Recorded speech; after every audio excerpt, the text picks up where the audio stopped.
What we're going to talk about today, broadly speaking, are do online environments and video games have a place in undergraduate general education? But we're going to do that by talking through a specific example, and that's the use of a video game in a class, and the members of that class are here. So if you could raise your hand if you're in the class, just to get a sense. Okay, great. Okay. What I'm going to do is I'm going to introduce this panel to begin with and introduce the panelists that we have here today. Then I'm going to talk briefly about the general topic of video games in education, and I'm going to introduce our use of a game in our class and talk about the specific details of that. After that, we'll have reflections on that point from the teaching staff who taught in the class, and also we'll have some readings of student work produced as a result of the class assignment. Finally, we'll end with commentary from our distinguished professor, Carrie Helios. And then we'll open the floor to debate and discussion. So let me start by introducing who we have here today. As I said, my name is Christian Sandvig. I'm the professor of the class in question, which is called Communication, Technology, and Society. I'm an assistant professor in speech communication, and I should say I'm also a fellow at the Center for Advanced Study this year, and I would like to thank the Center for Advanced Study for sponsoring my work on this project and this event. On our panel, we have the teaching staff for the class, starting on your left. Matt Yepchayan is an MFA student in art and design, and he specializes in the design of technologically mediated social spaces. He's part of the Social Spaces Research Group in Human-Computer Interaction here at UIUC. And his research group recently exhibited an interactive installation about online presence at the San Jose Museum of Art. And he's previously taught time-based media in art design and introduction to design in the computer science department. He's a graduate of the Rhode Island School of Design with a BFA in animation. Next over, we have Siddhartha Sid Raja, a fourth-year PhD student in speech communication. Sid has a Bachelor of Science in Telecommunications Engineering from the University of Bombay, Master's of Science in Management Science and Engineering from Stanford, and he's participated in the Oxford Cardozo program in Comparative Media Law and Policy. He's interested in the politics of development, and just recently he returned from working with the Federal Telecommunications Regulator of India. And he's also a research assistant in my own research group, and writing his dissertation right now. Finally, I'm pleased to introduce Professor Carrie Helios, our guest today.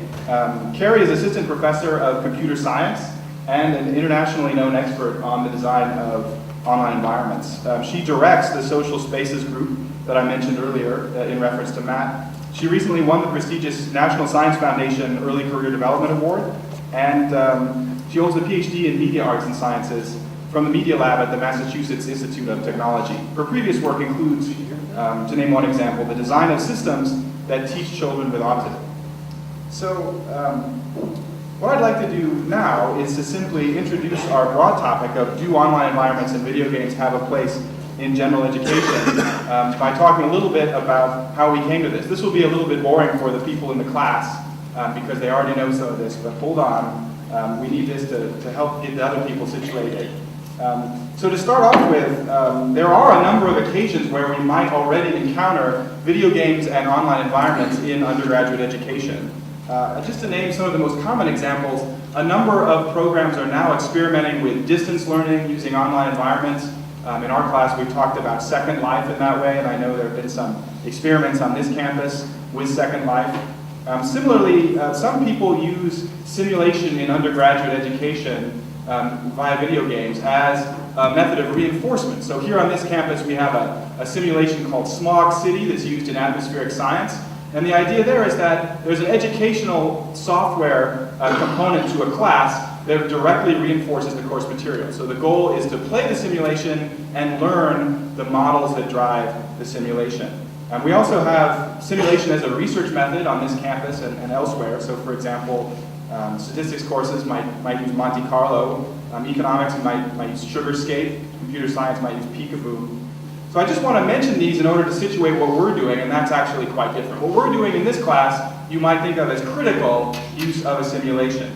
We're not using a simulation that we designed. So we did not design a piece of software for our class that people then have to learn the models that drive it because that is our course material. Instead, what we are doing is we're using simulation in the way that some planning departments use SimCity.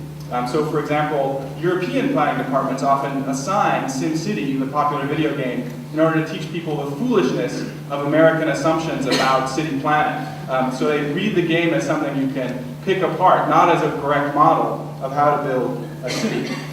And so we're doing this critical use of a simulation with the game Civilization 4.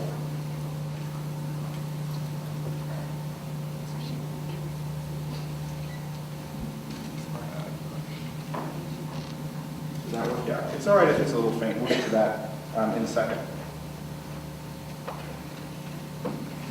We've got a few goals of using this game in our class. First of all, we also want to teach the value of simulation as a method in social science. So the class is actually under consideration for general education credit in the social sciences, which means unfortunately everyone in this room doesn't get general education credit. So I'm sorry for that. But it's under consideration. One of the goals of any general ed course is to teach method. And so we are interested in teaching method. We're also interested in, it's a course about media, so we're interested in reflecting on the role of video games themselves in culture and society a little bit. But generally speaking, our objectives for this assignment are straight out of one of the more well-known books on active learning, Myers and Jones' 1993 book, Promoting Active Learning. They have a chapter in there on simulation that describes why an instructor might want to use a simulation in an undergraduate class. And the benefits that we were hoping for are really straight out of this early work on active learning. So for example, number one, student engagement. The hope is that there are some students who are not doing the readings or are not interested in the material who might be drawn into a video game in a way that they wouldn't if we had done a traditional lecture or a discussion or a reading. Second, problem-solving skills. The idea of a simulation is that it often presents you, rather than with a series of steps that you have to complete, it presents you with a general problem, and there are a number or an infinite number of ways to solve the problem. And so you have to weigh different strategies in order to figure out how to solve the problem that you're given. We're also hoping for developing skills in synthesizing, so for example, making connections between disparate elements. We're hoping for something that Myers and Jones called basic empathy. In the sense that a simulation allows you to model unfamiliar perspectives and to try them out. And also allows what they call advanced empathy, which is that you can do the same game but take a different perspective each time, therefore modeling what it's like to have a different perspective. And finally, we hope that the game would engage in multiple learning styles. So as pointed out earlier, some students in the class just aren't going to engage with some of the delivery mechanisms that instructors use for methods, even if for teaching. And even if everyone in class did the same reading, some students would get more out of it than others. And so the hope is that some students respond much better to group exercises, simulations, and such. The class is a technology-intensive lower division undergraduate class. This is the class website. I'll dim the lights. Basically, the class actually already includes a number of technologies, and so I think the students in it are punch drunk by the time we get to the end of the class, because each week they have to do something new in the class that has something to do with technologies. Overall, our class has an electronic system of submitting assignments. So in the class, every student has a blog, and they have to submit a weekly blog assignment instead of a paper. And this is also straight out of the active learning literature for those of you who are familiar with it, but about journaling in student journals. So what we did with the Civilization 4 in this class is that we started by recognizing that we had a unique opportunity in this game, because it's a best-selling computer game for the PC platform last year. The game's goal is about domination of the world, where you play the leader of a civilization. But the interesting thing for our class is that in the fourth version of the game, Civilization 4, the game actually includes a number of materials that have to do with communication and culture. So there's a culture model in the game, and you can do things in the game like build the internet or discover writing, and this directly relates to a lot of the material we cover in the course. So we take 3 weeks of the course at the end, and we assign the weekly assignments that have something to do with the game. And so the game does not actually introduce new material in our course. It simply is a way of reviewing the material, and this is related to what I mentioned earlier as the critical use of the simulation. So the students, our hope is that they play the game and then compare the game to the course material, and they say things like, does this game that I just played, does it match or does it not match the material we've learned in this course? So that, in other words, the game functions not as a way of reinforcing the simulation itself, but as a test. So they look at the game and they use the game to write about whether the game matches or doesn't match the course material, and they write about that. So in order to get the game to work in our class, we had to do a number of things. The average game played of Civilization 4 can take as much as a month. So we started by modifying the game to remove features. So we removed a very large number of features from the game. We didn't change the way anything worked, so if it was in the original version of the game, if it was in our mod, it would work the same way. We just removed a lot of features. A problem that we had that I'll come back to is that much of the game focuses on material that is not relevant for the course, and so this was our hope, to remove a bunch of the material that wasn't relevant. Generally speaking, I'd like to pick up on how the experiment has gone a little later when we hear from the rest of the teaching staff and the student work, but just to start that discussion, I'd just like to give my experience of some of the drawbacks of this so far. So we started off very optimistic about the goals that I gave you earlier in the class. The jury is still out. The final blog assignments are not yet due. We have a survey that we gave the students about their use of this game in the class, and the results of the survey are not yet in. However, I would just like to say that in some ways, I was really excited about this going in because, as you probably guessed, I love this game. And that's one reason that I started playing, and that's one reason that I thought of using it in this class, because I had to encounter it before I could think of it as a class assignment. And I had high hopes for it, but of course, the literature on the scholarship of teaching and learning is fairly dismal when it comes to the use of educational technology in the classroom. I mean, a persistent finding is that technology takes so much effort. If we had just spent the same amount of effort doing traditional approaches, so for example, take all the hours we put into this and use them to require students to meet with us individually for that amount of time, or just to better prepare lecture or discussion, that we would get the same or better results than with the technology. And this is something I worry about because it did end up taking a vast amount of instructional resources to use a game in the class. What we did is we asked the students to come in and use the game in a discussion section, thanks to the University Undergraduate Library Gaming Collection for helping us do that. And then they had to come into lab hours after class and play the game, and then each week for 3 weeks they wrote a short 250-word assignment relating the game to course material. So a big problem, I think, is expense. I know we haven't talked about this in class so far, but the computers in the lab all had to be upgraded in order to run the game. Even though the game isn't new, they all had to have new video cards. We also had to pay for lab proctors, although the library absorbed that expense for us. If we did not buy the software, thanks to the game company, but if we did have to buy it, it would have been something on the order of $1,200 to $5,800 for the software used in this experiment. Then, of course, there's our labor in designing the game, which we could write off and say it's a one-time expense. But also, there was a huge learning curve for this game because the game has so many options in it that the students were often bewildered by it. We tried to get around this by making a movie that introduced students to the basics of the game, and by putting a few things in the game, like dialogue boxes, that would emphasize the course material. However, I'm not sure that worked very well. If we had called the movie, it might have worked, but we called it tutorial, and I think a lot of people just don't like doing anything called a tutorial. So they would immediately say, tutorial? That's not for me. We also had a number of technical problems, which we could have anticipated some of them, but some of them came out of left field. Games are not that stable, especially games that use a lot of advanced graphics. Even if you run them on your own computer, they crash sometimes. And so as a platform in a lab environment, there were a number of technical problems. We had logistical problems finding lab times. And finally, a problem that we had that we knew about going in was that the game itself is racist, sexist, and focuses on a lot of themes that we would find objectionable, like war.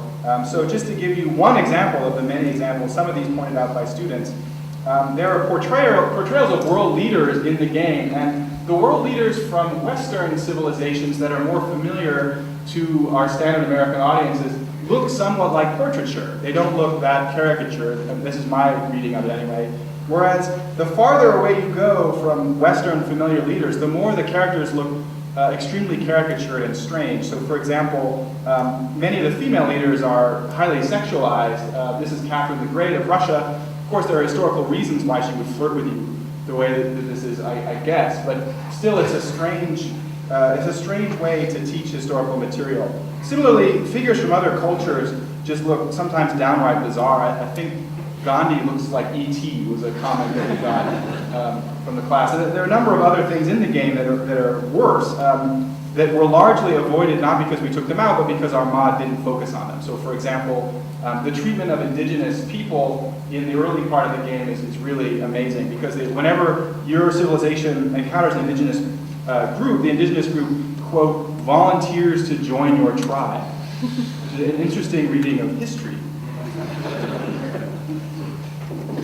What I'd like to do now is to bring the lights back up and turn this over to the rest of our panel. I'd like to start by just having Matt and Sid talk a little bit about their perspectives. And just so you know, I think we're running about 5 minutes behind on your schedule, but I'll send you the time signal. All right, please take it away. All right, one of our course subjects that we dealt with in the beginning of the course was the diffusion of technology.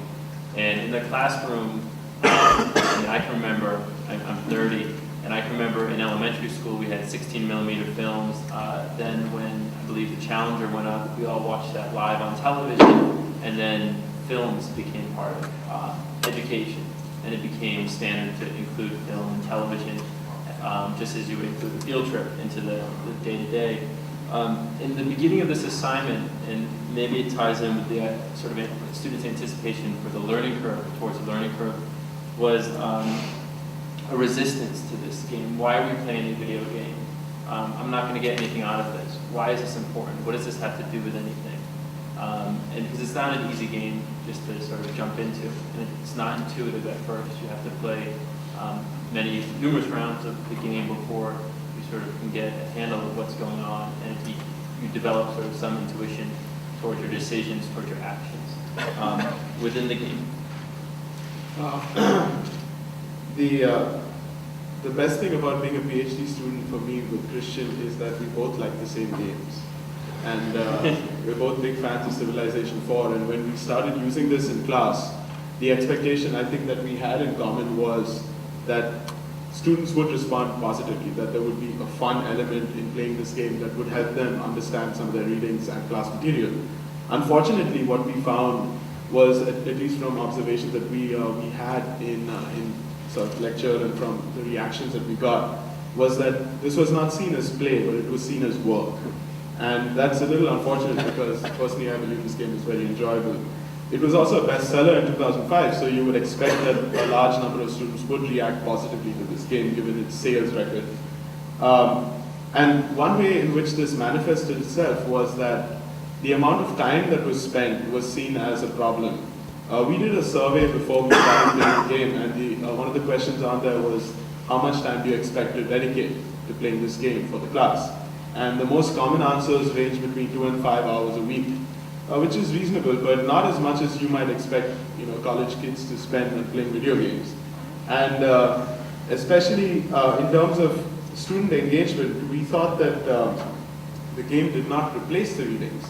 And we expected it to sort of help out in exploration, so that students would go around and try and figure out, okay, how's culture affected if I do this, or how do I cause wars if I do that, or if I create a lot of hit movies and distribute them, what happens as a result? And this requires a lot of exploration. It requires people to spend time and experience the game multiple number of times. But the problem that we saw was that play was seen in terms of time, and maybe one of the reasons for this is that there were 100 turns that were assigned within which they had to finish the game, because we wanted so that they don't spend an infinite amount of time and can get to other things, that they would have 100 turns to play what we call the Innis mod. And this was seen sort of like it's a 6-page reading, or it's a 2-hour movie. And the 100 turns wasn't the end of it, because we expected, or at least wanted, that there should be a repeat, that they play the game at least once or twice to try and figure out what's going on. And I think the sort of the end result of that, at least from initial discussions that we've had, is that it's a bit difficult to encourage students to experiment and to explore, which is probably one of the biggest things that you want to do in terms of a simulation. I think this is sort of a simple research idea that simulations require experimentation, which probably means multiple trials. And therefore, there's probably a structural issue in terms of students' allocation of resources, in terms of time that they spend on different assignments. And maybe a response to this that might be useful to consider is a sort of a realignment of incentives, or just a realignment of the way that students think about the way they allocate their resources, especially if they use non-traditional media, as Matt pointed out, not videos or books, but video games. And one thing, we just didn't play the game by itself, but each week there were several assigned readings that were tied into the particular assignment that was associated with the gameplay and how you were approaching the game and entering the game each week. So it wasn't just a substitution for readings or for any other, or a lecture, but it was to incorporate these other components into the game. And in fact, we have a sampling of some of those. Christian, do you want to tell us what the assignment is? No, do I? Okay. Yeah, so the overall assignment goals are actually related to that point I made earlier about critically using a simulation. So again, they had a number of assignments, but all three of the assignments about simulation were requiring them to investigate the game, find out or make a hypothesis, if you will, although we didn't use that word, about how the simulation is modeling something, and then link that to course material. So we did that in three ways. The first way we did it, we gave them a list of features of the game and asked them to come up with a course material. The second assignment, we gave them a list of course material and we asked them to come up with features of the game. The third assignment, we asked them to modify a feature of the game so that it would better represent some course material. So again, this is the point about critical reading. And each week the students had weekly blog posts, anywhere between 250 to 300 words, where they had to respond to these assignments. And we have a few testimonials from, or excerpts from the post. So from blogger Double J, I have to say I hated this game at first. I was impatient and did not understand all of the complex steps that were involved. I was the girl who could never win a video game to save her life, until now, Civilization 4. I knew that I had to break down the elements of the game to understand it better. My next few attempts at the game were a little more educated. I have one from someone who blogs as Scene Kid and asks, what is the relationship between technology and war? Thomas Hughes writes that wartime conditions are a catalyst for the production of new technologies.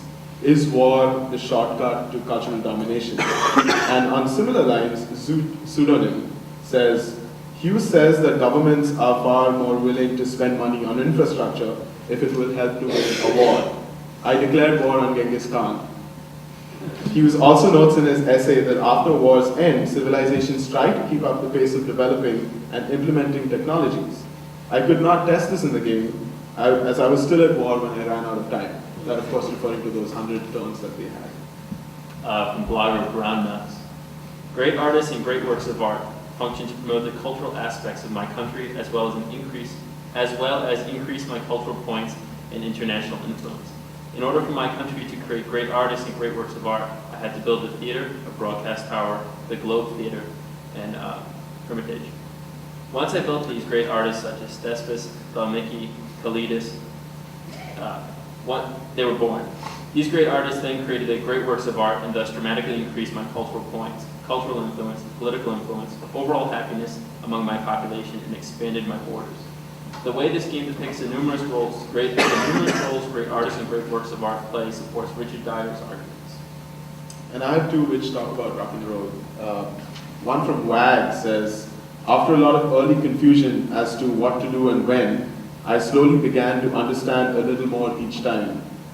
I invented rock and roll, and I knew that there was going to be a technology needed to get it out to the world. In order to begin this process, I decided to build a radio tower in order to network the rock and roll out to other nations through radio waves. And Fender 236 writes, I was given the opportunity to invent rock and roll. Building this takes many turns, lots of time, but in doing so, I was able to get new artists in my civilization. And these artists create top hits which can give your civilization culture points. I think that this game says a lot about what we discussed in lecture when we discussed cultural imperialism. This basically states that you may not need to go to war if you can dominate the world's media space. There were many points where I could have declared war on other empires, but I continued to choose to remain peaceful, and instead of fighting them with guns, I continued to create new American media outlets. Great, so next I'd just like to turn it over to Carrie Helios to comment on this. So, okay. I was a big fan of Civ 1, Civ 2 back in 1996. I had taken a break and then discovered Civ 4 again and heard about this class. And just so you know a little bit about my background, I've been participating in lots of debates about whether or not to use and how to use games in classrooms. And one of the things that infatuated me about this experiment was the idea of having it in the class and using it almost as a third object or a social catalyst in the class to inspire and to have a common ground for communication. So step one, I went and looked at the game, and not only was it called Civ 4, but it was Sid Meier's Civ 4, which, this Sid Meier guy acted very prominently in his game. I put in the game, and the first thing that happens when you try the tutorial of the official game is Sid Meier comes up. Very much like the world leaders, he kind of looks like Caesar and Gandhi, but he's up there sort of shaking and giving you the instructions for the game, so I was a bit surprised at how much he wanted to be involved in the Civilization game itself. That part was a little disconcerting to me, actually. But moving along and getting over that, one of the big problems I've had with games in the past for learning, especially in classrooms, is that so far they've been primarily used for people located remotely. You don't get much feedback, especially if a professor actually tries to teach in this class. And even if you look at a lot of the writings by Howard Reinhold, there's a lot of debate as to whether or not this is an efficient way to use this medium. And I think it's possible. I don't think we've figured it out yet, but I think it's possible.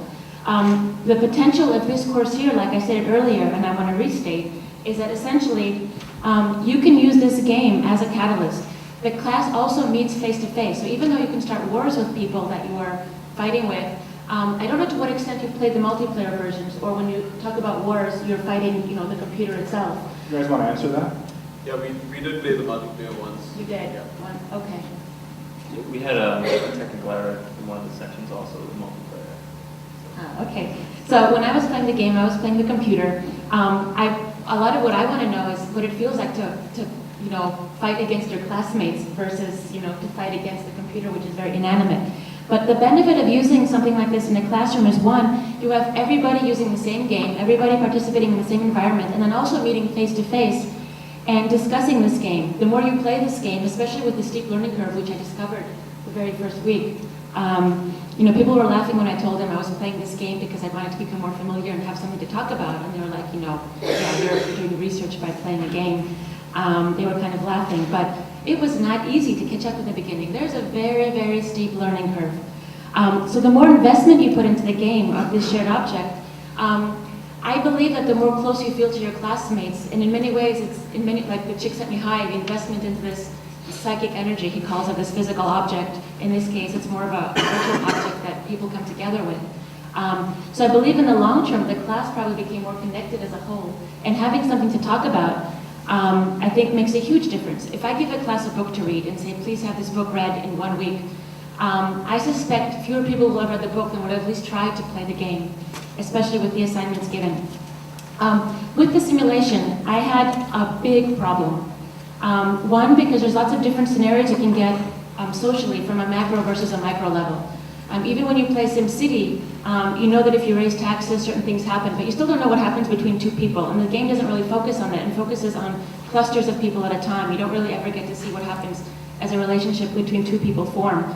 And part of what I think is important is seeing the difference between the macro level and the micro level. I couldn't really figure out what the basic empathy parts to the game were, so I would like your input on some of that, because that was really hard for me to find. The racist, the sexual undertones were very, very prominent in the game. It's impossible to take that out. The culture part of the game was also very, very frustrating to me. As was the fact that for some reason today, I think all games are starting to look exactly alike. When I looked at this game back in 1996, it was quite different. Today, it looked to me just like Age of Empires, except for the turn-taking component, which in some ways made it cut the game and actually sort of break the illusion of you being in a game while you waited for something else to happen. And then the Age of Empires crowd, developed by Microsoft, came out with Age of Mythology, the point of that being to infuse culture into the world.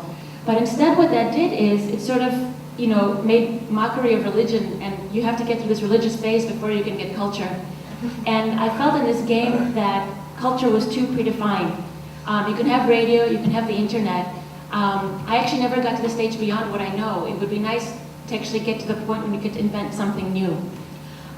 In the defense, game design is extremely difficult. It's extremely difficult, and I'm not gonna, to see the games that actually make it out there, you don't see the other 100,000 of games that don't actually make it to the marketplace. What I would have liked to see more in this game is more signaling. You can actually have some types of signaling in the way that you know, have wars, if you get to play with people over time. But what it really made me think about was how can you actually make more catered, more personalized interactions in this game, even in the way you fight war. It made me wonder what the developers of this game defined as culture. I think that's what I left after playing this, what stayed with me after playing this game was how do they define culture versus how I define culture, especially with these predefined stereotypes, these predefined steps, these predefined intervals of time that you need to go through in order to get culture. Other things I would have liked to see are laws of attraction and how you understand laws of attraction in the model. And I'm going to stop there to give some discussion and then hopefully provide some more commentary along the way. Thank you very much, Carrie. I think the last part that we don't want to forget is that this experiment is still going on. So the other people on the panel are in the audience, and they're the class members for this class. Do you have the wireless mic? Great. So what we'd like to do with the rest of the time is to ask the people in the audience to respond to any of the things that we've said. And particularly, I'd like to invite the people in the class to respond. I should say that I don't think that what I'm hoping for out of this is an evaluation of the game in the sense of I hated it or I liked it. I mean, if you'd like to say that, that's fine, but I'd also like something about why or about some of the other points that we discussed. Because after all, I guess a parallel would be I don't really pick the readings because I think that you're going to love them. Although maybe you do love some of them, that would be great. The point is that there is an educational objective to them. So let's go.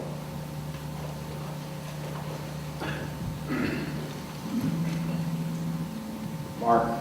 Hi. I thought that it was educational, but I did feel as though the time that it took to be able to master the game and to also do readings to be able to make it educational was far beyond the constraints of the class.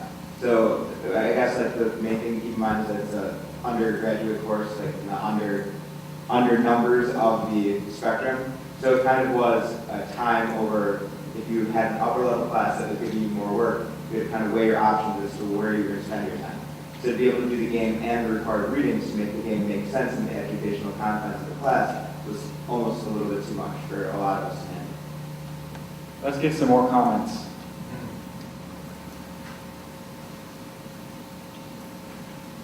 Just a point on that, sorry to interrupt.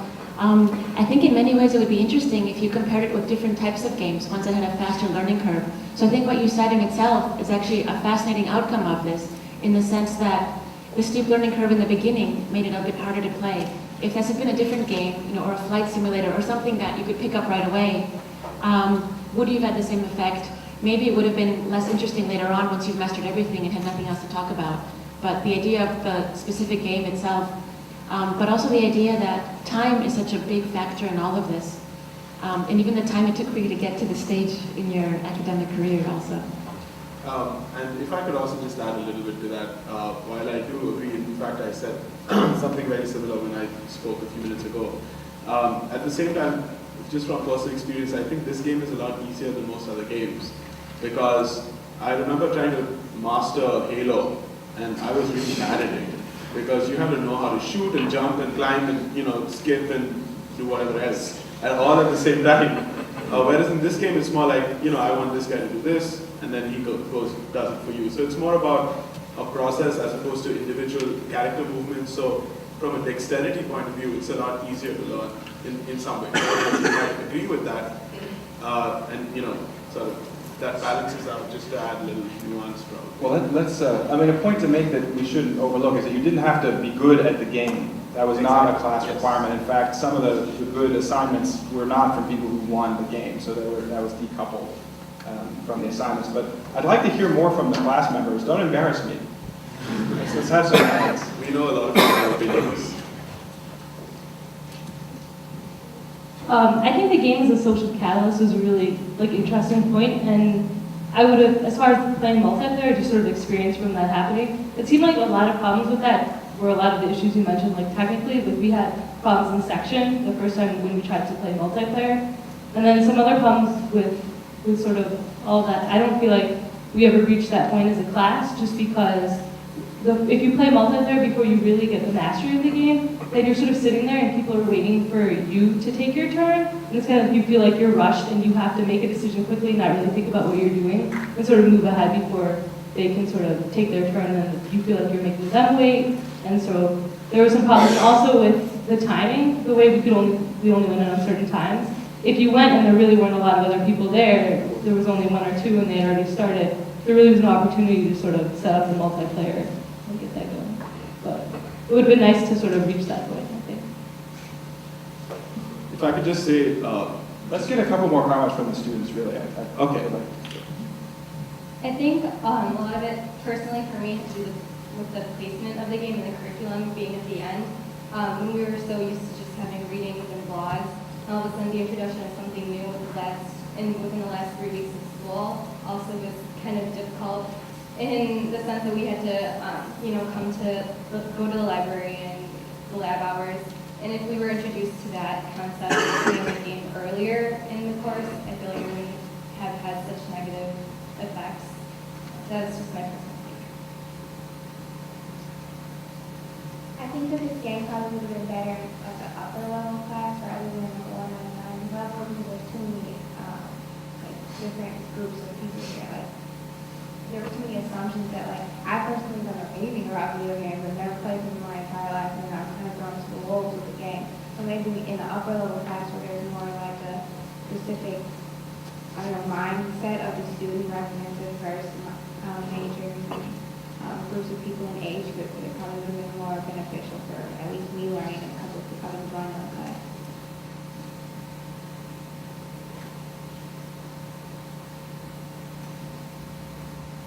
Since we're talking about using this game in general education for undergraduate, I would think that it would be interesting to structure it like an introductory level cinema studies class where you would meet twice a week and then have a lab where instead of watching movies, you would play the game from 6 to 8:30, which is how cinema studies courses are structured. So I think that this game, you could plausibly make a course at the undergraduate level using that same kind of structure. It would be probably the time that you would use that on the game would be better.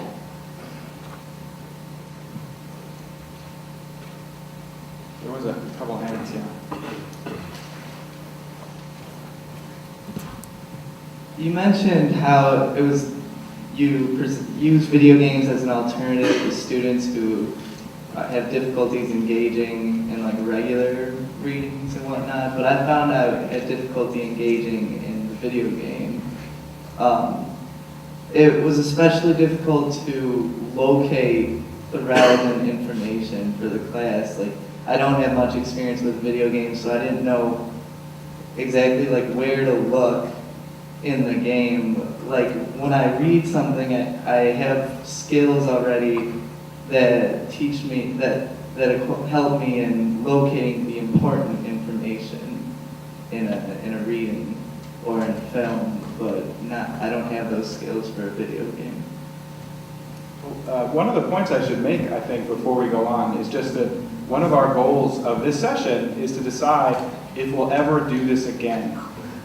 So one of the things I'm hearing from everyone is actually a little different than I expected, because I have to say, overall, the writing about the video game was the best writing of any assignment given in the class. I think that was really at the expense of the low end of our curve in the class, because I think that a number of students just didn't turn in this assignment, the 3 assignments that have to do with the game. However, the students that did turn in, the writing was substantially better than all of the other assignments in the class. And we'll have to wait until after the end of the class before we can think a little more carefully about the educational value. So I'm surprised because a lot of the enthusiasm from the writing is not coming out in the comments.